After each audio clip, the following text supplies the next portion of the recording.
Monsieur le Président de la communauté de communes du Moyen-Verdon, Monsieur le maire de la Garde, Mesdames et Messieurs les maires et élus, Mesdames, Messieurs.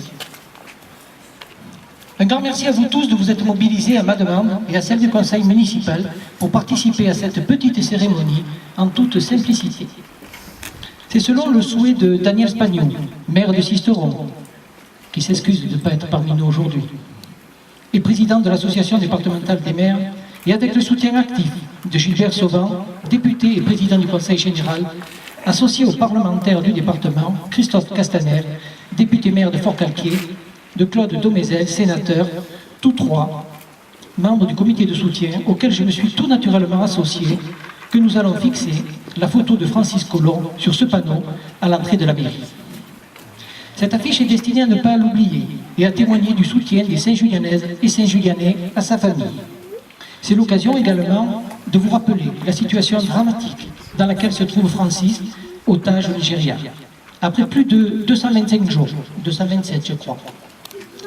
L'inquiétude ne cesse de grandir dans sa famille, en témoignera Denis Collomb, son frère, qui est à mes côtés. Parce que la mémoire entretient l'espoir, nous unissons nos forces pour dire à Francis Collomb et à sa famille que sa terre natale ne l'oublie pas.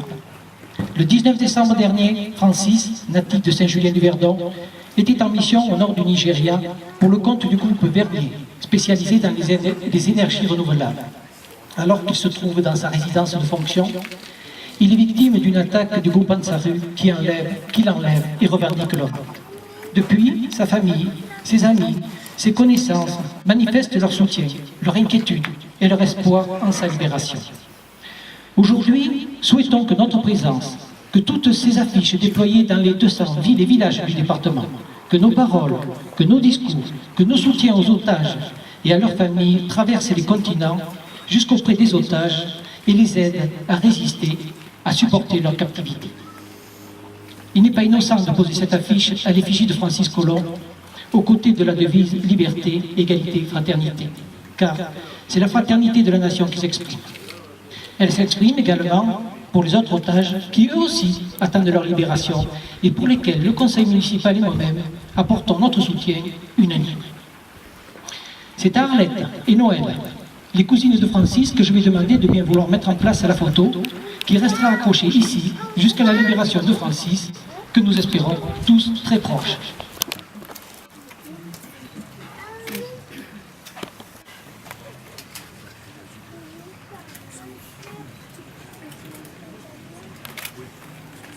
La parole au vice-président du conseil régional, Jean-Yves Roux, qui est à mes côtés, porteur d'un message du président du conseil régional. C'est un message que je vais donner, que Michel Josel, président de la région Provence-Alpes-Côte d'Azur, m'a demandé de vous délivrer à cette occasion. Bien sûr, je m'associe totalement à ce message. Au nord du Nigeria, un homme attend aussi sa libération. Cet homme, vous le connaissez et nous le connaissons tous désormais, c'est Francis Collomb.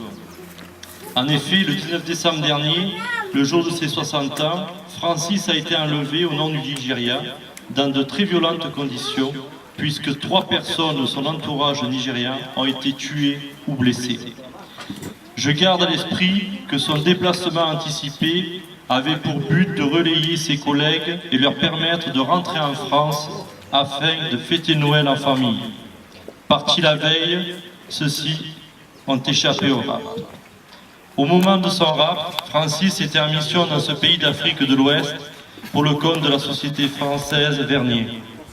Francis était en mission sur le chantier d'une ferme éolienne dans l'état du Katsina, spécialisé dans les énergies renouvelables.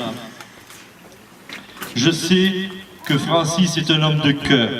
C'est un homme attachant et généreux. Oui, nous allons tout mettre en œuvre pour qu'enfin il soit libéré.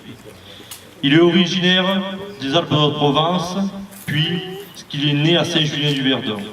Et il compte dans la région de nombreux parents, de nombreux amis, puisque partout son nom résonne et nous reprenons l'idée que s'organisent des comités de soutien à Francis. Dans cette épreuve qui rassemble notre région, il n'y a pas de petites et de grandes initiatives. Les autorités françaises seront renforcées par cet élan de solidarité et de soutien à Francis, ainsi qu'à toute sa famille et amis proches. Récemment, je découvrais ce que les groupes musicaux et les chorales étaient capables de faire, et surtout de chanter lors de la fête de la musique. Des chansons étaient dédiées à Francis.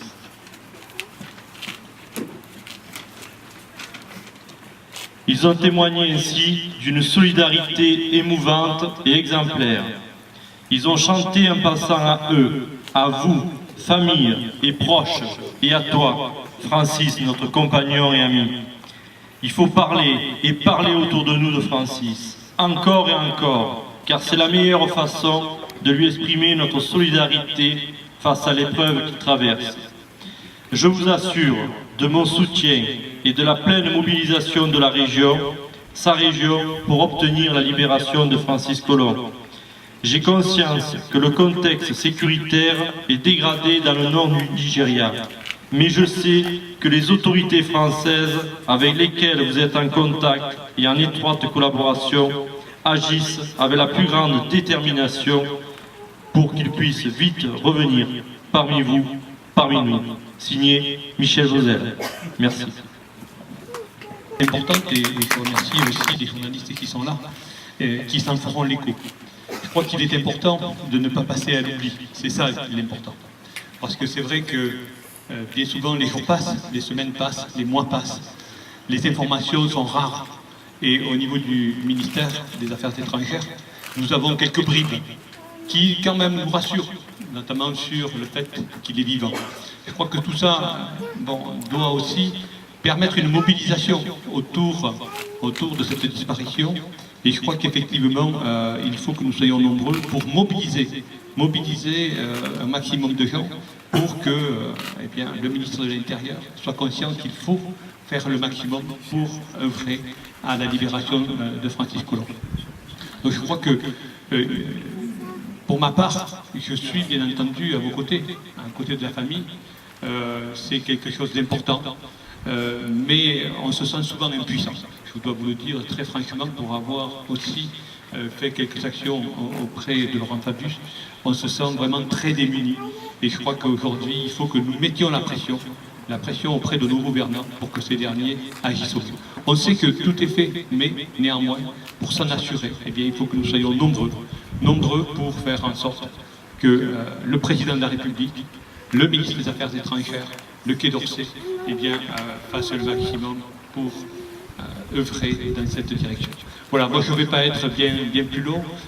Daniel Spagnou, président de l'association des maires du département, s'est mobilisé, les collègues du Conseil général, les collègues parlementaires, la famille. Donc aujourd'hui, moi, ce que je peux vous dire, à vous, à son frère, bien sûr, à ses parents, c'est que nous sommes très proches de vous dans ces moments difficiles et vous assurons de tout notre soutien. Voilà, écoutez, je crois que c'était un moment important qu'il fallait marquer à Saint-Julien-du-Verdon particulièrement. Ça a été fait à Digne au Conseil général, ça a été fait à Sisteron, à la mairie, ça a été fait à l'occasion de la fête départementale de la musique à Cruy, ça a été aussi fait dans d'autres lieux, mais je crois que Saint-Julien est le lieu, je crois, le plus important. Et je voudrais te remercier, Thierry, de ton initiative cet après-midi, même si derrière, c'est un week-end de fête, mais je crois qu'il faut aussi associer tout ça. On peut faire la fête à Saint-Julien sans oublier Francis. Voilà, merci à tous. Je vais simplement vous redonner les excuses du sénateur Claude Domézel, qui ne peut être là parmi nous et qui m'a bien redit hier au téléphone de vous transmettre toutes ces excuses. Il est lui-même retenu par une cérémonie familiale et en plus il a eu lui aussi sur le plan personnel et familial un début d'année plus que difficile et je lui sais extrêmement gré de penser quand même malgré ses propres circonstances à nous téléphoner régulièrement.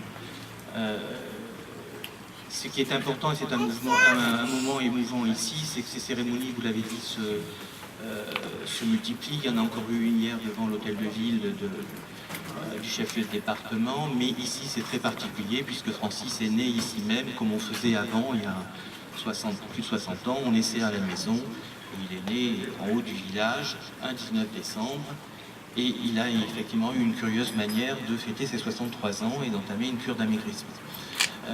Je voudrais simplement dire que c'est très émouvant aussi de sentir toute l'attention de la famille et des gens qui nous connaissent ici, Et la liaison avec la fête de Saint-Julien, pour moi, est très importante, parce que finalement, c'est pas tout à fait incompatible, et on a tellement œuvré il y a 35 ans avec Thierry et un certain nombre de cousins ici même pour relancer un comité, enfin, ou poursuivre un comité des fêtes. On a tellement œuvré pour faire rayonner notre village que je suis très content que les deux cérémonies soient liées.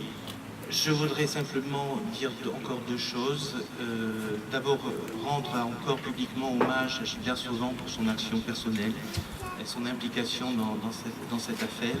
Et c'est le cas de tous les élus nationaux des Alpes de Haute-Provence.